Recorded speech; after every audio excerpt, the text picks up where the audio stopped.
présidentielle, vous l'avez compris, le pouvoir d'achat est bien au cœur des préoccupations des Français, alors même que l'inquiétude pour la guerre en Ukraine recule et que le chômage n'arrive qu'en 15e position. C'est le résultat d'une enquête Ipsos pour nos confrères du Monde. On va prolonger cette discussion avec Gaëtan Mélin, chef de notre service économique de BFM TV, Benjamin Duhamel, journaliste politique de notre chaîne, Rodolphe Bonas, qui est président du groupe SACOM. Vous êtes un expert de la grande distribution et de la consommation. Puis nous retrouverons par Skype dans quelques instants Patrick Béal, qui est directeur de l'huilerie Chambaran à Roibon en Isère, pour parler avec lui justement de nos huiles.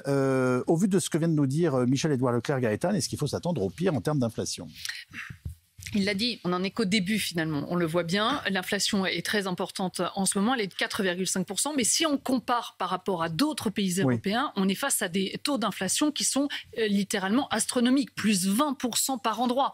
Donc, mais encore une fois, ces 4,5% qui ont été enregistrés au mois de mars, ils sont liés notamment à la reprise économique, à l'augmentation des coûts de transport, mais aussi aux négociations commerciales qui ont été entamées entre les distributeurs et les producteurs. Et comme le disait Michel-Édouard Leclerc, malheureusement, toutes les retombées de la guerre en Ukraine, on les aura dans les prochaines semaines, dans les prochains mois. On n'est pas encore dedans. Rodolphe Bonas, cette suppression des 10% de marge qu'évoquait il y a quelques instants Michel-Édouard Leclerc, ce serait une catastrophe pour les agriculteurs.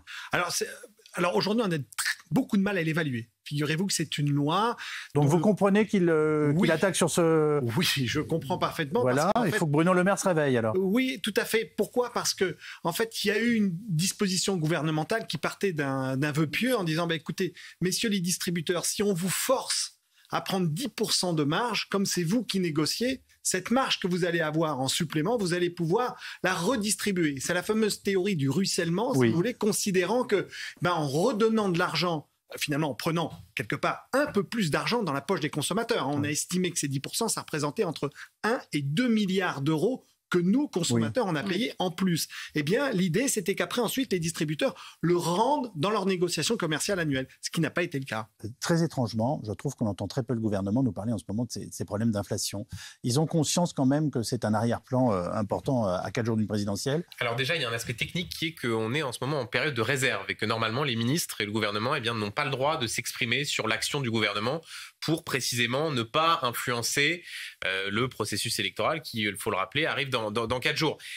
Il y a des mesures qui ont été annoncées. Il y a le... Mais pardonnez-moi, ils ont le droit de prendre des mesures. Ah mais il y a des choses qui ont été faites. Après, on va encore dire que voilà, mais il y a le bouclier tarifaire sur la question du gaz, sur l'électricité. Il y a la ristourne à la pompe de 18 centimes. Mais là où vous avez raison, Yves, c'est qu'il y a dans le discours politique un décalage entre les mesures qui sont prises par le gouvernement, avec un certain nombre de contraintes, des contraintes financières, des contraintes d'efficacité, et d'autre part des candidats, pour le coup, qui, eux, sont dans une vision beaucoup plus simple, parfois un petit peu chimérique, mais qui, de fait, sonne à l'oreille des électeurs de façon plus sonnante et trébuchante. Quand vous avez Éric Zemmour qui dit « on plafonne à 1,80 € les prix à la pompe », quand vous avez Jean-Luc Mélenchon qui dit « on plafonne à carrément 1,40 €», quand vous avez Marine Le Pen qui dit « on passe de 20% à 5,5%, c'est-à-dire le taux de TVA sur les produits de première nécessité, l'essence, ça coûte très cher, ça coûte 12 milliards d'euros, mais vous avez des Français qui disent ça c'est vrai que c'est vraiment beaucoup plus efficace.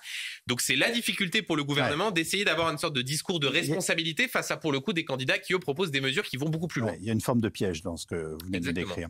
Alors on va évoquer le cas du tournesol parce que c'est quand même tout à fait passionnant. Bonsoir Patrick Béal, vous produisez dans votre huilerie de Chambaran 10 000 tonnes d'huile chaque année. Votre production est achetée à l'avance? Elle n'est pas forcément achetée à l'avance, elle est achetée un petit peu au fur et à mesure de l'année. On fait des différentes tranches de vente en cours d'année, et donc nos acheteurs se couvrent selon leur stratégie, donc plus ou moins long, mais c'est généralement pas très long. Est-ce que vous craignez des conséquences pour vous et pour votre production de cette guerre en Ukraine ? Alors les conséquences pour nous, non, on ne les craint pas, puisque nous achetons nos graines exclusivement en région Auvergne-Rhône-Alpes. Du coup, on a nos liens avec nos partenaires fournisseurs, et donc on a de la graine pour faire tourner notre usine. Par contre, on a des coûts d'achat des graines de colza et de tournesol, et donc des prix de vente d'huile de tournesol et de colza qui sont très importants. et qui sont répercutés directement auprès de nos clients. Donc c'est plus par rapport à nos clients, à nous, que nous avons des craintes, puisqu'ils feront faire face à des coûts très importants. Donc, vous nous annoncez que de toute façon, le prix de l'huile de tournesol et des huiles en général vont augmenter dans les jours, dans les semaines à venir. C'est incontournable. Oui. C'est incontournable. On a effectivement, Michel-Édouard Leclerc le disait tout à l'heure, pour l'instant, on a simplement la répercussion des coûts, des hausses précédentes qu'on a connues en 2021. Et le contre-coup de la crise en Ukraine a entraîné des hausses supplémentaires qui, pour l'instant, je pense, ne sont pas encore répercutées au niveau des prix des consommateurs. Et les achats ont été faits, et donc forcément, ça va se répercuter. On a des informations indiquant qu'apparemment les industriels sont de plus en plus nombreux à commencer déjà à faire des mix d'huile, à utiliser moins d'huile de tournesol. Est-ce que vous êtes au courant de cela et est-ce que vous le constatez ?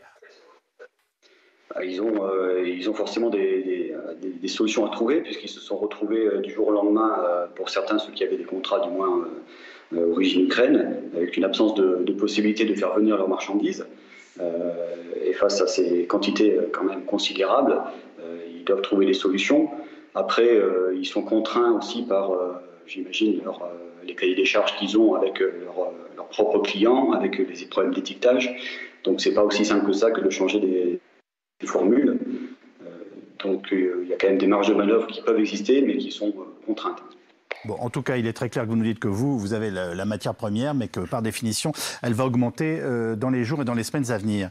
Il n'y a pas d'inquiétude pour les céréales destinées au pain. La France est un grand producteur de blé, Rodolphe Bonaz. Oui, on est très grand producteur de blé, surtout producteur d'un blé de très grande qualité. C'est-à-dire que, et à tel point, si vous voulez, mon buste, c'est un cocorico. C'est-à-dire, Gaëtan est d'accord, tout va bien. Voilà, il a une valeur protéinique assez exceptionnelle sur le marché, mais aujourd'hui, 50% du blé produit en France est destiné à l'export. Donc ça veut dire que si jamais on venait en tension sur le blé, ça voudrait dire qu'il faudrait retenir l'export et finalement décider que cette production reviendrait sur le territoire national. Je fais le point de contact avec ce que nous disait tout à l'heure Michel-Édouard Leclerc. Est-ce qu'on n'est pas en ce moment dans des pénuries, en tout cas qui seraient des pénuries d'anticipation et non réellement d'approvisionnement ? C'est-à-dire en fait la crainte de manquer, c'est l'histoire du papier toilette qu'on évoquait tout à l'heure. Vous avez tout à fait raison. On est clairement dans des pénuries d'anticipation en ce moment, c'est-à-dire que les ruptures que vous avez... Donc il faut qu'on se retienne, de faire des stocks. Exactement, il faut qu'on arrête de faire des stocks. Et c'est la raison pour laquelle nos voisins, les Espagnols... Moi quand j'étais enfant, il y avait encore du sucre de la Seconde Guerre mondiale qui avait été mis de côté par ma grand-mère pour faire des confitures. Donc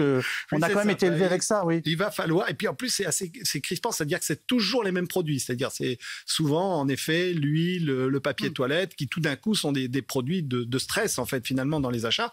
Et résultat des courses, c'est la raison pour laquelle nos voisins ont déjà commencé à rationner entre guillemets. Ils n'ont pas rationné parce qu'il manque de matière, c'est parce qu'il y a ces pénuries d'anticipation et qu'ils veulent arriver à servir tous les clients. Et c'est pour ça qu'on se trouve avec les Allemands qui traversent la frontière pour aller dévaliser les stocks d'huile de tournesol. Exactement. Dans les départements limitrophes. Alors, particulièrement aussi des gens qui sont des acteurs économiques qui sont très dépendants à l'huile de tournesol. Vous tenez une friterie de l'autre côté de la frontière, vous êtes rationné, vous venez en France faire vos achats. Gaëtan.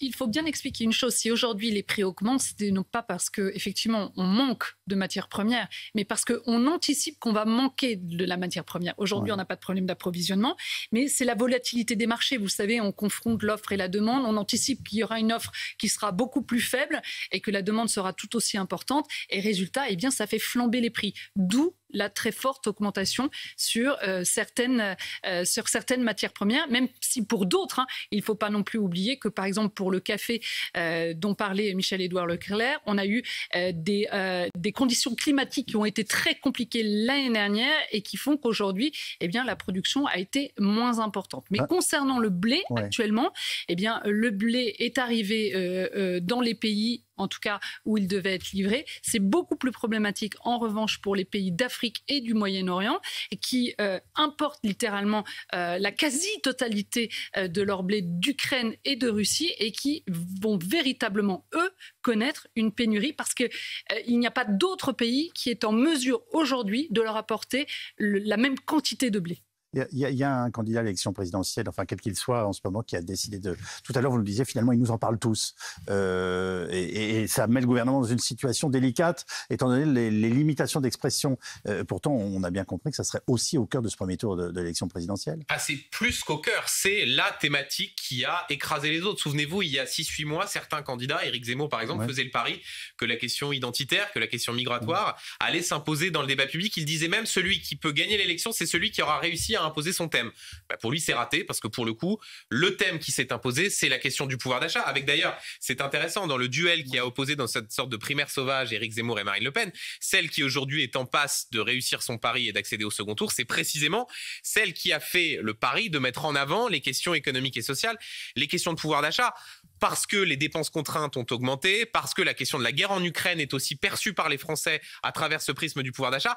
Et ce paradoxe que le gouvernement a du mal à conjurer, c'est qu'en réalité, quand on regarde les études qui ont été faites sur ces 5 ans, dans sa globalité et en moyenne, le pouvoir d'achat des Français a augmenté. Et pour autant, compte tenu des récents développements, compte tenu de la hausse des matières premières, compte tenu de la hausse des dépenses contraintes, c'est pas la façon dont les Français le perçoivent.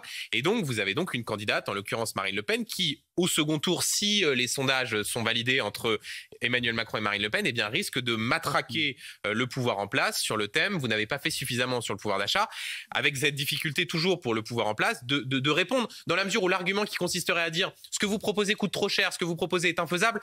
Après un quoi qu'il en coûte où on a dépensé des milliards d'euros, eh bien cet argument-là est beaucoup moins opérant aux oreilles des Français. Merci à vous trois. Donc vous vouliez ajouter une dernière chose, petite phrase. Je comprends tout à fait parce que vous savez qu'un Français sur 2 fait ses courses alimentaires à plus ou moins de 5 euros. Donc c'est normal que le pouvoir d'achat, ça compte. Merci de cette dernière information. Merci à tous.